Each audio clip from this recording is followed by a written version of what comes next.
What is a tankie and why is everyone using that word? A tankie is a based individual who understands and stands Stalin, women, and Mao. Oh, Lenin, sorry. Oh, name it, Maine. I'm sorry. Are you put off by our definition of tankie? Should I just look it up then, he says? No, you're probably going to get the wrong definition if you look up. What is a tankie? It's a pejorative term. I'm trying to take this very genuinely, this question. Historically, where this term came about is people that supported the Soviet Union's invasion of Hungary in 1956. I mean, technically, that's where the term arises. Like, if you are a promoter of the Soviet Union, or if you somehow are sympathetic to the Soviet Union, people consider you a tankie, and they uncritically, equate that with like red fascism, as if it's like communism, fascism, or the same thing. It's sort of like people that say that also believe in the horseshoe theory. They don't really materially understand what they're talking about, in my estimation. And it's sort of an uncritical take to just pejoratively call people tankies without really going through the history and the argument. And but they're basically Marxist-Leninists, being reactionaries. Yeah, saying tanky just dates you. It's 30 years ago. It might have meant something. Yeah, maybe so. I think it's people that when you, I think what it is like when you call people tankies, you're unwittingly siding with the State Department. It's like, well, you're going hand in hand with what feds would say, what their propaganda is. So these people are basically bootlickers.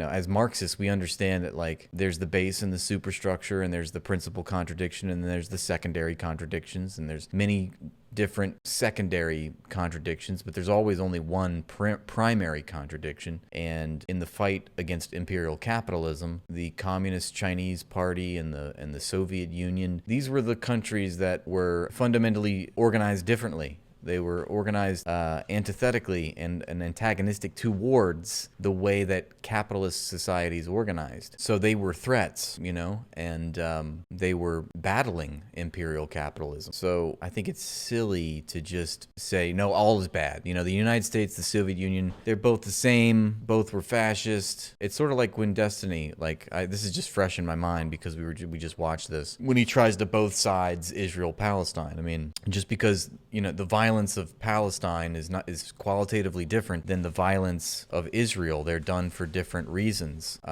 and so to equate them as being the same, you really don't understand what the material conditions are. So any attempts to just say, oh well, you just like fascism with the color of red. Well, really, what you're doing is you're reducing essence to form. There's a beautiful quote from Michael Parenti I always go back to, is the fact that a lot of people that use this word tanky pejoratively, like they reduce essence to form. In other words, because the Soviet Union had pageantry and patriotism and was a nation state, and they had an army, and they did maybe they had military parades, or like North Korea. Like you look at North Korea and you see them goose stepping. So well, they're just Nazis because that's what the Nazis did, or they wore uniforms and they had military parades, etc., etc. Well, you're reducing essence to form, and I think that's an important point. You're looking at the form of it, and you're saying, well, that's essentially, I understand essentially what it is, but you don't. I mean,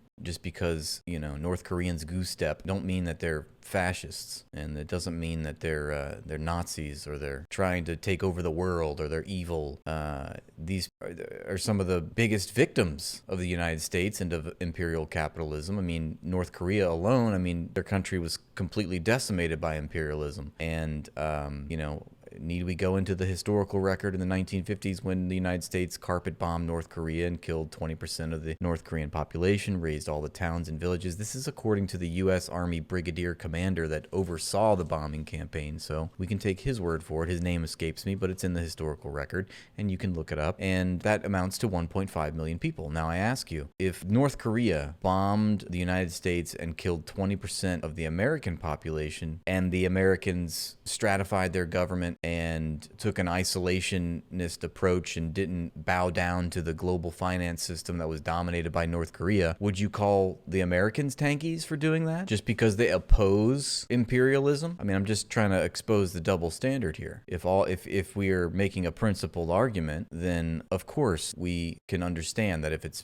bad when they do it, then it's bad when we do it, and vice versa. And the same can be said for the Soviet Union. I mean, the fact that these socialist governments and socialist states, need I remind everyone that in 1917, or maybe it was 1922 when Soviet Union was formalized, or maybe it was 21, I forget, 1922, 1921. But 1917, we had the Bolshevik Revolution, and in that time that the Soviet Union became a thing, became a state, became a government, became a republic of socialist states, or whatever it was called. That was the only country in the world that was arranged differently from capitalism, Western capitalism. It was the only country in the world that organized its society and its government differently. And immediately when they did that, they were invaded by 14 other imperial countries in World War I. So to reduce essence to form and say, well, look what Lenin did and look what Stalin did. They stratified their government. They consolidated their power. Well, that was because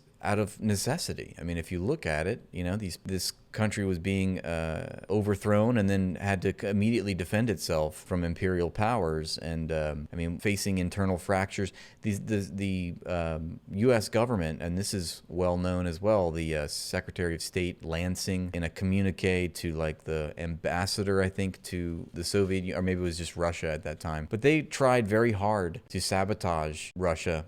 After the Bolshevik Revolution, internally, they tried to coup. They tried to internally sabotage the Bolsheviks, and they also invaded and bombed Russia. So get the fuck out of here with that tanky nonsense. I guess the only way to really oppose imperial capitalism is just to decentralize and get steamrolled, is basically what these empire cucks are basically saying. In the past 6 months, I've been banned on Instagram, Facebook, Twitter, Threads, TikTok, and now YouTube. This is 1000% because of my coverage of Israel's genocide against the Palestinians. In light of being demonetized on all these platforms, I've decided to start exclusively posting to Patreon, where you can sign up for all my posts and live streams for just $3 a month. Wow! In addition to having all access to my live streams, you'll also be in a group chat with yours truly. Wow, that sounds awesome. I've spent a considerable amount of time and effort trying to build audiences on these platforms, only to have them swept away at a moment's notice, and that is pretty frustrating. But I want to say that I'm thankful and grateful for all of your support and kind words throughout all of this, and I hope to see you on these new platforms very soon.